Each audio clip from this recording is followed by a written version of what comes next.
Fala concurseiro, concurseira, aqui quem tá na voz é Jesus Mar. Pode me chamar de Jesus, é bem mais prático.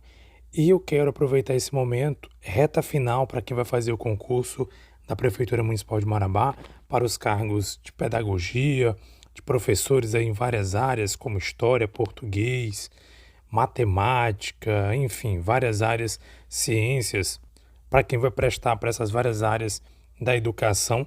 E vamos trazer questões para agilizar o processo. Eu não, infelizmente não consegui a tempo trazer todo o conteúdo, mas eu vou tentar de alguma maneira abarcar a maior parte dos conteúdos que eu acho que são conteúdos prováveis que a banca FADESP pode trazer para essa prova através de questões. Então vem comigo pelas questões da própria FADESP de provas anteriores, de vários cargos, provas, inclusive 2018, a última prova da Prefeitura Municipal de Marabá, que pode ajudar a gente a entender muita coisa, né?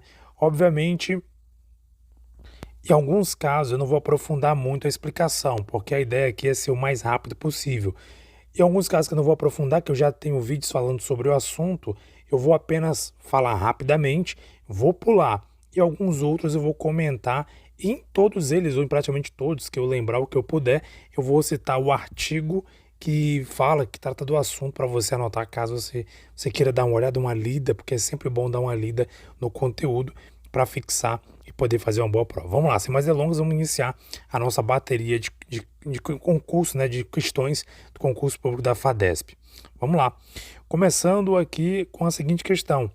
De acordo com a Lei número 1733 de 2008, é requisito de desempate em concurso público para provimento de cargos no município de Marabá quando os candidatos empatados já pertencerem ao serviço público desse município. Nós tivemos aqui, eu publiquei recentemente um vídeo falando sobre esse assunto. São duas formas aí de critério de desempate para concurso público. Uma é quando os candidatos já são servidores públicos municipais e outro caso é quando não são servidores municipais.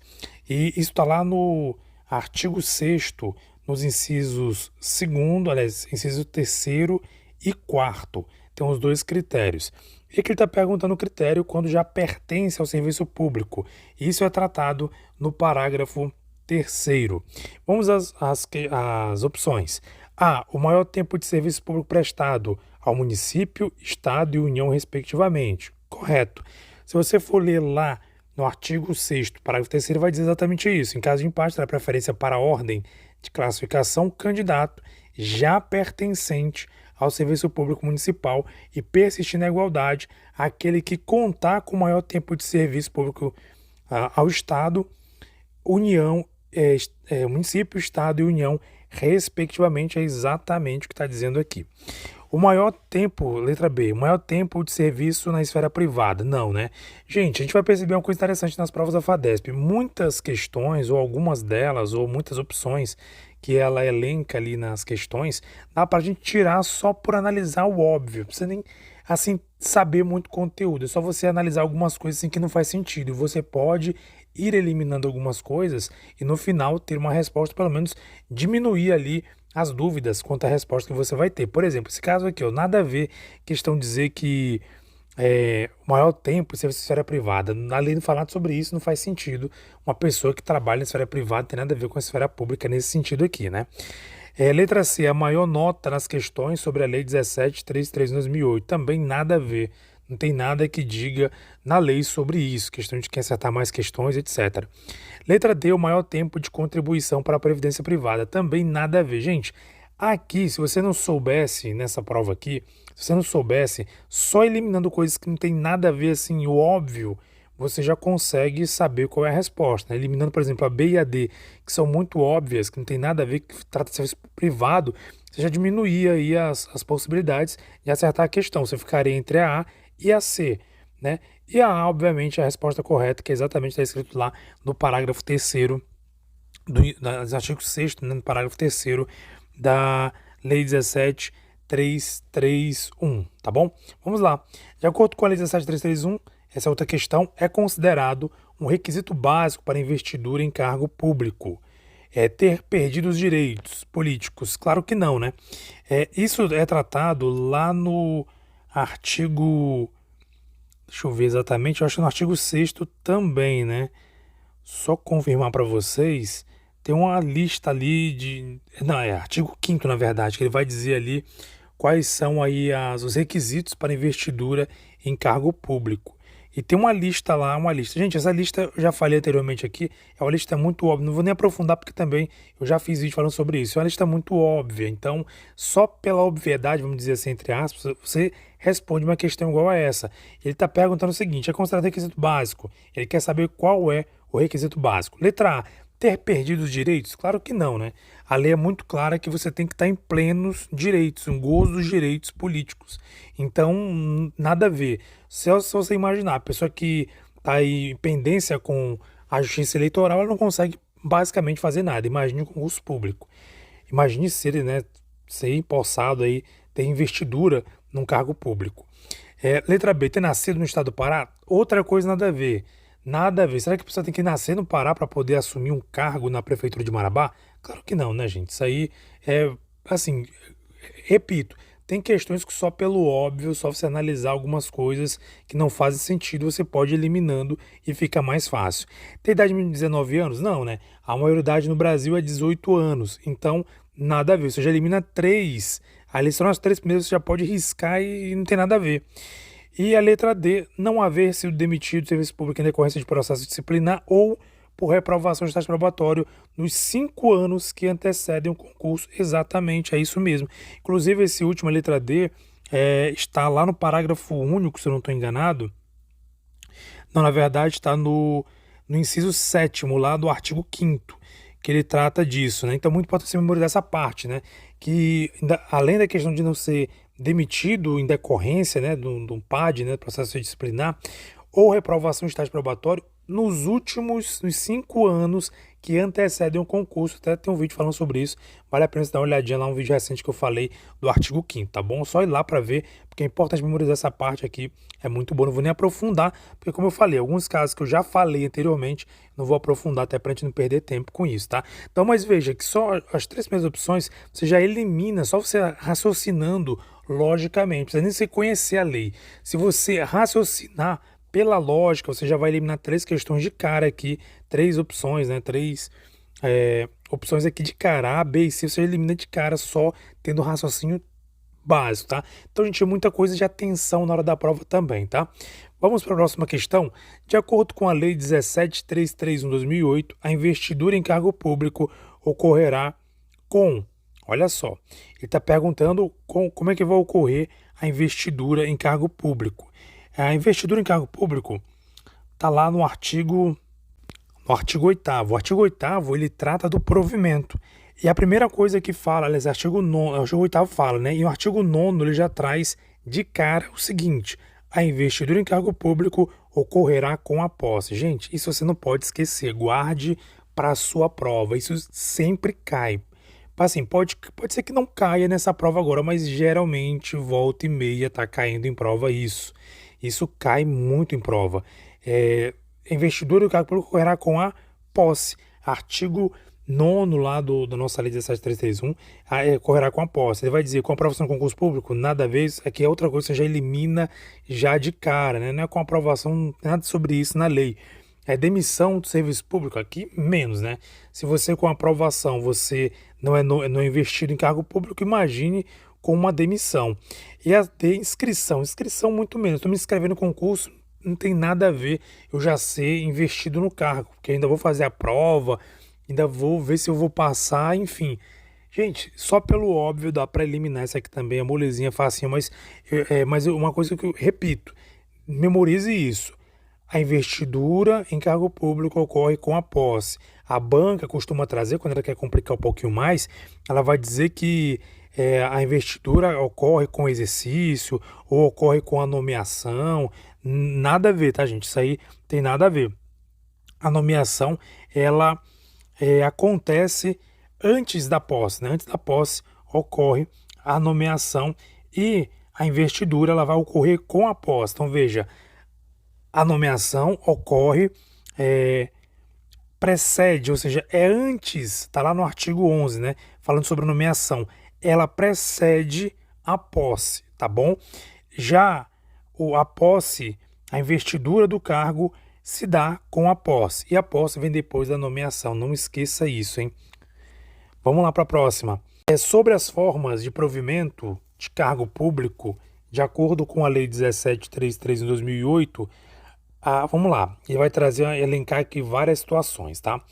Sobre as formas de provimento de cargo público, de acordo com a Lei 17.331. Formas de provimento você vai encontrar na lei, lá no artigo 8º, né? Acabei de mencionar. Artigo 8º, ele vai trazer as situações aí de provimento, né? De provimento, e vai dizer a nomeação, readaptação, reversão, etc. Gente, isso despenca em prova. Eu sempre digo, isso aqui é algo que você não pode esquecer, porque volta e meia a prova vai pedir. Isso aqui, gente, é uma questão que eu diria que tem aí, eu acho que 70% de chance, 80% ou até mais, de cair na prova. Sempre cai alguma coisa relacionada a provimento, tá? Sempre cai alguma coisinha. E olha essa questão, ela diz assim, a nomeação é o retorno à atividade de servidor aposentado por invalidez. Não, né? Eu tenho inclusive outro vídeo também recente falando do artigo 8º, 9º, 10º, enfim.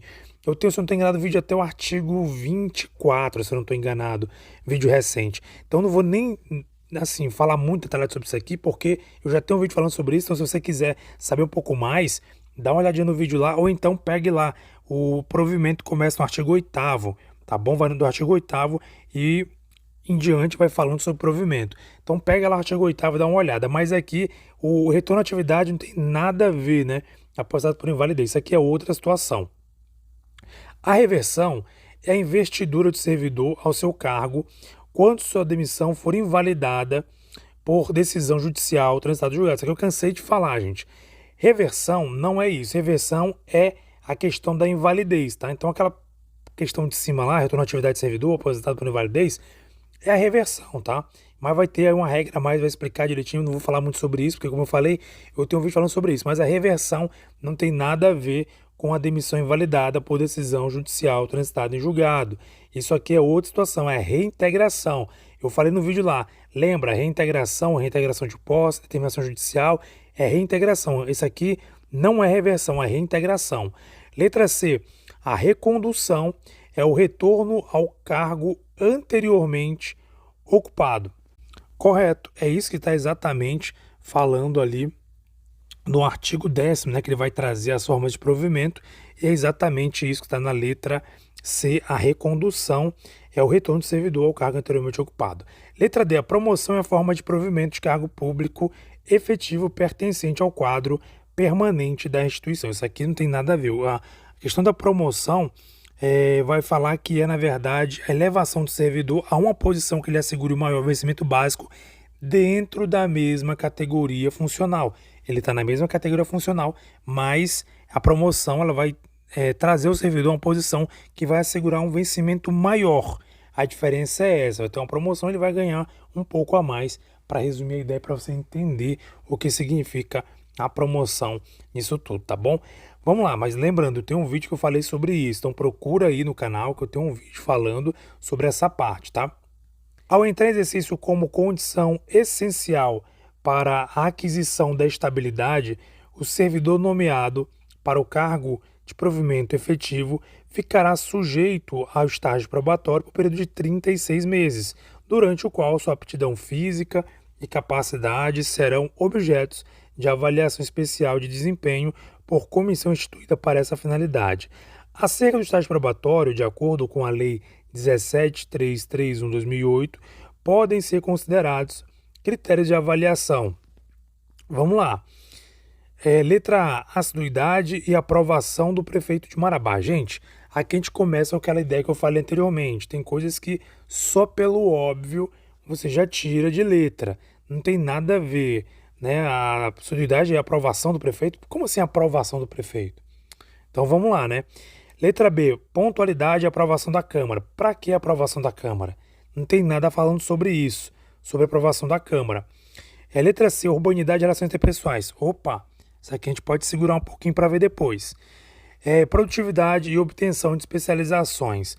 Bem, que eu lembre, especializações não está descrito na questão lá. Urbanidade e relações interpessoais. Então, por eliminação aqui, né, obviamente, mas você vai encontrar na íntegra tudo isso lá no artigo 19, que fala sobre o estágio probatório.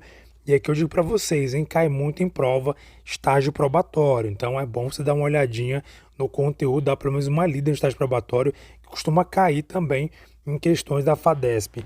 Então aqui a resposta seria a letra C, urbanidade e relações interpessoais, está lá naquela lista elencada do artigo 19. Eu até fiz vídeo recente sobre isso e falei, né, que geralmente a banca às vezes pede muito isso, sobre essas listas aí do que, né, do que vai ser avaliado no estágio probatório. E às vezes não dá para memorizar, mas é igual eu digo, gente, se você der uma lida, você consegue lembrar mais ou menos. Né? Como eu lembrei aqui, que obtenção de especializações tem nada a ver, não tem nada que fale sobre isso. Né? Então, tipo assim, você vai lembrar que não tem nada que fale sobre especialização, tá? E sobre questão de aprovação da Câmara, aprovação do prefeito, também coisas que não tem nada a ver com o que realmente está escrito na lei. Então, esse tipo de coisa faz diferença. Se você der uma lida, você vai ter noção do que você vai marcar e às vezes por eliminação você consegue resolver certas questões. Vamos continuar, gente. Lembrando que se você tiver alguma dúvida, alguma pergunta, você pode deixar nos comentários e nós estaremos respondendo aí, quem sabe nos próximos vídeos ou mesmo no próprio comentário respondendo aí a sua dúvida nos comentários. Vamos lá para outra questão. O servidor efetivo e estável poderá perder o cargo de acordo com a Lei 1733 de 2008, se houver, né, ou quando houver. Vamos lá, vai trazer aqui as situações. Sentença judicial ainda sujeita a recurso? Não, né, gente? A lei é muito clara, ela fala que tem que haver a questão do transitado em julgado, né? Não pode ser demitido de qualquer maneira, não. Está lá no artigo 21, né, que ele vai trazer aí as 3 situações que podem ali, que pode trazer aí, que pode, o servidor, né, efetivo, estável, ele pode perder o cargo. Então, a sentença judicial tem que ser transitada em julgado. É o inciso 1 do artigo 21. Então, sentença ainda sujeita a recurso? Não, né? Tem que ser transitada em julgado quando não há mais recurso. Então, a primeira já está errado. Processo administrativo disciplinar sem a segurança da ampla defesa. Não existe isso, gente. Qualquer processo disciplinar ou mesmo qualquer processo judicial tem que ter a ampla defesa, tá? Quando fala sem assegurar a ampla defesa, já está errado. É aquilo que eu falei. Por eliminação, você já começa a eliminar muita coisa, né? Sem ampla defesa, não existe.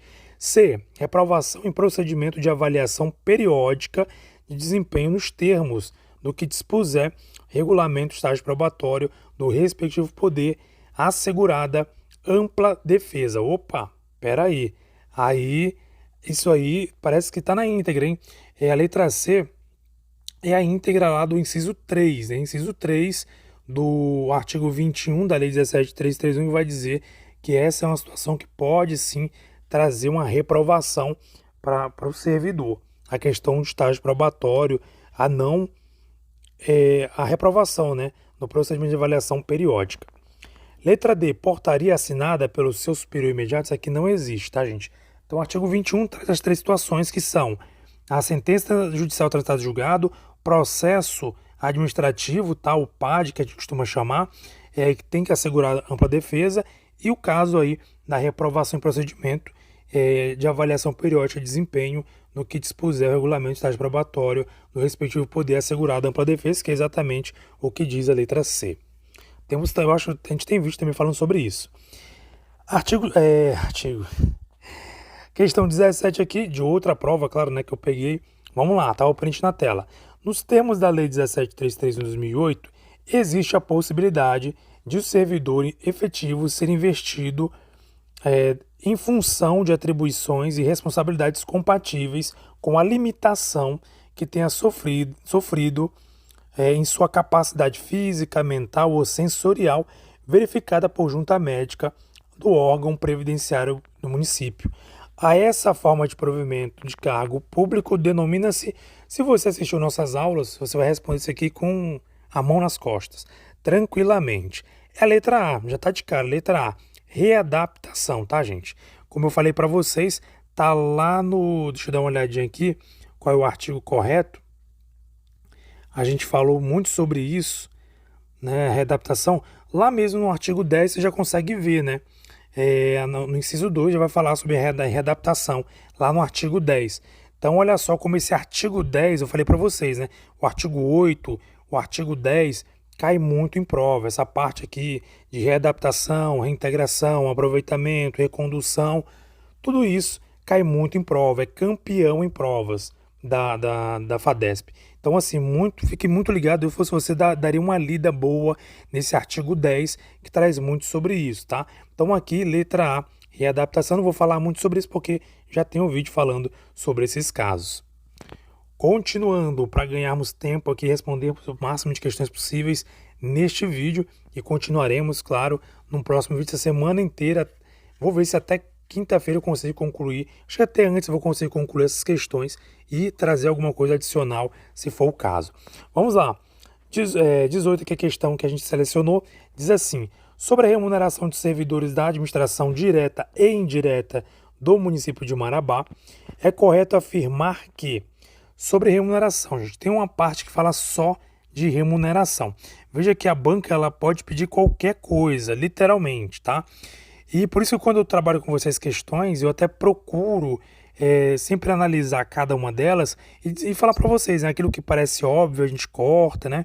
Então a gente tem que procurar ao máximo, né, tentar de alguma maneira trazer o máximo de informação possível. Sobre a remuneração, está lá no artigo 40, né, que vai falar sobre vencimento, subsídio e remuneração. Também é bom dar uma lida só para você entender esses conceitos e porque pode cair na tua prova também. Vamos lá. Nenhum servidor poderá receber mensalmente a importância superior ao subsídio mensal do chefe do executivo municipal. Opa, separa essa aí, hein? Tem cara de que está certa. Vamos lá para a letra B. O servidor não perderá a remuneração do dia em que faltar o serviço sem um motivo justificado. Claro que vai perder, né, gente? Aqui é o contrário, o servidor vai perder sim. Se ele não justifica a falta, vai perder. Isso aqui é aqueles casos que eu costumo dizer. É só ir por eliminação que você consegue já eliminar um a menos na questão aqui. Letra E pode eliminar a letra B. Letra C, o servidor perderá totalmente a remuneração do dia em que se atrasar. Não, isso aqui não, né, gente? Isso aqui também não tem nada falando sobre isso, sobre a pessoa perder a remuneração totalmente se ela atrasar. Letra D, o servidor poderá receber a remuneração mensal inferior ao salário mínimo vigente. Claro que não. Pelo contrário, a lei é muito clara ao dizer que o servidor não pode receber menor, né? Nenhum servidor pode receber um salário inferior ao mínimo vigente. A resposta é a letra A. Nessa letra A, nenhum servidor poderá receber mensalmente importância superior ao subsídio mensal do chefe do executivo, né? No caso aqui, o prefeito municipal, né? Essa é aquela regra do teto, né, gente? Então, tá lá pelo artigo... tá lá no artigo 41, no inciso 2, né? A questão do subsídio, né? Deixa eu ver, subsídio. É isso mesmo, que fala sobre o subsídio, né? Que são aí algumas vedações sobre subsídio, tá, gente? É bom dar uma lida também. Eu não cheguei a fazer vídeo sobre isso, mas é muito assim autoexplicativo. A questão do artigo 40, ele vai falar sobre vencimento, subsídio e remuneração, tá? Só para trazer um pouquinho aqui de conteúdo, já que eu não falei sobre isso, e é um conceito que pode cair na tua prova também, olha só. Lá no artigo 40, vencimento é a retribuição pecuniária pelo exercício de cargo público com valor fixado em lei. Subsídio é remuneração fixada em parcela única, vedado acréscimo de qualquer gratificação adicional, abono, prêmio, verba de representação ou outra espécie remuneratória. Remuneração é a retribuição pecuniária mensalmente paga ao servidor pelo exercício do cargo, correspondendo ao valor padrão fixado por lei, acrescido de vantagens inerentes ao cargo, atribuições e condições de trabalho. Olha só. Você falou e não explicou nada. Vou explicar para você ficar bem fácil. Anota no seu caderninho aí, né? Olha só. O que significa o vencimento? Vencimento é a retribuição pecuniária pelo exercício do cargo, ou seja, você recebe aquele valor X, né? Por exemplo, você recebe um salário mínimo, recebe R$2.000, está lá fixado, é o valor que você vai receber, esse é o vencimento, todo mês você vai receber aquele valor. É o valor, vamos dizer assim, entre aspas, né? O valor ali, o valor seco, né? Vamos dizer assim, do seu subsídio. Vamos dizer, você recebe o quê? Um salário mínimo? Recebe 2.000, é aquele valor seco, tá bom? O que seria remuneração? É esse valor seco, entre aspas, né, que você recebe, mais as questões, mais a questão as vantagens que você recebe, ou indenizações, ou enfim, uma série de vantagens. Você recebe o quê? Você recebe algum auxílio, você recebe algum valor ali, vamos dizer assim, porque você tem uma vantagem, um carro comissão, e aí você recebe um outro valor X, além daquele valor que você recebe ali de vencimento. Então esse valor acrescido junto com o teu vencimento, que é o valor padrão, seco, entre aspas, tá, gente? O salário seco que você recebe, mais essas vantagens, é a remuneração, tá? É importante saber isso, que pode ser que na tua prova ela pode trazer, querendo confundir essas ideias, tá? Então tá lá no artigo 40, dá uma lida boa lá, porque isso pode cair na tua prova com certeza. Para resumir, né? Vencimento é o teu salário seco, o teu salário lá de edital. Quanto é? Um salário mínimo, 2.000, 3.000, 4.000? É esse valor. E o remuneração o quê? É esse valor seco que você recebe, o valor de edital, mais as vantagens que você recebe. E o que vem a ser o subsídio? É uma parcela única, fixada, né? Ou seja, o subsídio geralmente e não pode ser acrescido, né? Não pode ser acrescido, adicional, abono, prêmio. Geralmente subsídio é para pessoas aí que trabalham, digamos, em cargo comissão, por exemplo. O cara é um secretário, o cara tem um cargo ali que ele recebe valor fixo. Ele não é igual você que recebe o seu salário, né? Recebe ali o vencimento, mais os abonos, mais vantagens. Não, ele só recebe ali um valor X, que é um valor geralmente bem superior a um salário padrão de um servidor público. E não pode ser acrescido de vantagem, tá? E você vai ler também nessa lei que, apesar de não ser acrescido de vantagens, algumas situações essa pessoa que recebe subsídio pode receber sim, como é o caso de indenização, tá? Então dá uma lidinha lá no artigo 40 em diante, que tem algumas informações interessantes que podem cair na tua prova. Vamos continuar aqui para finalizar. Nos termos da Lei 1733 de 2008, constitui indenizações ao servidor, remuneração, tá dizendo que indenizações, eu acabei de falar indenizações, né, gente? Indenizações está lá no artigo, deixa eu localizar o artigo para vocês, tá lá no artigo 49, tá? Aqui basta você saber, por isso que é importante dar uma olhada nesses artigos, basta você saber elencar saber quais são eles. Ele não pede detalhes, só quer saber quais são eles, tá? Ele está dizendo indenização do servidor, remuneração, auxílio moradia e transporte. Primeiro, remuneração não tem nada a ver com indenização. Lembra que eu acabei de falar para você que a remuneração é o seu vencimento mais vantagens. Então aqui não é indenização. Isso é o teu vencimento mais vantagens. Então aqui tu já elimina. Se você lembrar bem do que eu falei de remuneração, já elimina de cara a letra A. Auxílio moradia, transporte e gratificações. Bem, se você for ver lá as indenizações, né, o nome já diz, gente, indenização é quando você recebe ali um valor que é para cobrir alguma despesa, alguma coisa assim, pontual. Então ele está falando aqui de auxílio moradia, transporte, gratificações. Só você ver gratificações você já pode eliminar, porque gratificações não tem a ver com indenização, tá? Por exemplo, gratificação, você recebe uma gratificação ali natalina, por exemplo, que seria ali o 13º. Então assim, não tem nada a ver com indenização. É um valor ali que você tem direito de receber, mas não é indenizatório. Não é algo ali para cobrir uma situação naquele momento você precisa ali, naquela condição ali que você precisa de algum valor, que você vai entender daqui a pouco, eu vou explicar para você o que é. Auxílios pecuniários, ajuda de custo e remuneração. Auxílio pecuniário não está escrito na lei sobre isso, tá, gente? Auxílio pecuniário, pelo menos nessa parte de indenização, não fala nada sobre auxílio pecuniários. Letra D, é essa aqui, ó, ajuda de custo, diárias e transporte. Exato. Essa aqui, ó, indenização que é ajuda de custo, diária e transporte. Vou pincelar rapidamente sobre isso, até porque eu não tenho vídeo sobre isso, para ficar clara essa questão aqui, para finalizar esse bloco de questões. Olha só, ajuda de custo, diárias e transporte são indenizações. Situações transitórias ali que você vai precisar, né, o que diz o artigo 50, ó. Os valores de indenizações, bem assim as condições para a sua concessão, serão estabelecidos em regulamento ou decreto. E aí ele vai começar a detalhar cada um deles. É bom dar uma lida, mas para resumir a história, por exemplo, ajuda de custo, você recebe para quê? Né? Quando você, por exemplo, precisa ali de, digamos, você foi por algum motivo, você vai exercer ali uma função, né? Vai exercer ali um cargo em uma nova sede. Você foi transferido para a zona rural, para outro lugar ali, e você vai precisar de uma ajuda de custo para você ali cobrir despesas. Então, essa é a ajuda de custo, tá? Diárias, nome já diz tudo, diárias. Você vai participar aí de um evento, vai estar a serviço da prefeitura para participar de alguma coisa, alguma situação ali, vai ter que prestar um serviço ali fora do município, né? E para isso é necessário o quê? Diárias, né, gente? Diárias, para você poder se manter, poder se alimentar, poder, enfim. E o transporte acho que é o mais tranquilo, mais fácil, que não já diz tudo, né? Você precisa se locomover e você não mora ali nas proximidades ou não tem ali como se locomover para o seu serviço público, então você vai ter essa indenização de transporte, tá, gente?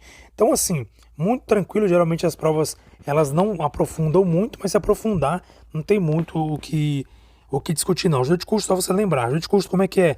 É quando você, por exemplo, é transferido para outro lugar, outra localização e precisa cobrir as despesas diárias. Eu estou a serviço da prefeitura em algum lugar e preciso me manter nesse lugar, então eu recebo diárias para me manter. E transporte é quando necessita de transporte aí para exercer a sua função, o seu cargo público. Bem, gente, por aqui a gente termina por enquanto, tá? Voltaremos aí no próximo vídeo. A gente acabou alongando um pouquinho a mais do que eu esperava, mas é isso mesmo. A gente precisa fazer questões e a prova tá aí, domingo já é prova, aqui uma revisão, tá bom, gente? Muito obrigado, compartilha, curta, compartilha com seus amigos que vão fazer a prova, essa prova que vai ser muito concorrida, por sinal, e cada ponto é importante. Então se liga nessas questões que a gente tem trazido, tá bom? Qualquer dúvida, coloca nos comentários que eu responderei assim que eu puder, em breve, tá? O mais rápido possível eu responderei.